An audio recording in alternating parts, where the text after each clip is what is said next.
ചെമ്പൈ വൈദ്യനാഥ ഭാഗവതർ കർണാട്ടിക് സംഗീതത്തിൽ പ്രസിദ്ധൻ. അദ്ദേഹത്തിൻ്റെ ജന്മസ്ഥലം പാലക്കാടാണ്.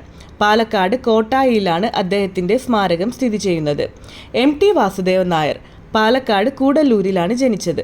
കൂടല്ലൂരിൻ്റെ കഥാകാരൻ, നിളയുടെ കഥാകാരൻ എന്നെല്ലാം ടി വാസുദേവൻ നായർ അറിയപ്പെടുന്നു.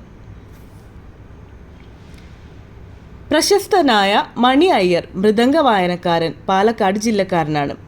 കുഞ്ചൻ നമ്പ്യാർ പാലക്കാട് കിള്ളിക്കുറിശി മംഗലത്താണ് ജനിച്ചത്. ശ്രീധരൻ മെട്രോമാൻ എന്നറിയപ്പെടുന്നു, പാലക്കാട് ജില്ലക്കാരനാണ്. എഴുത്തച്ഛൻ ചിറ്റൂർ കുരുമഠത്തിൽ ജനിച്ചു. ശശി തരൂർ പാലക്കാട് ജില്ലക്കാരനാണ്.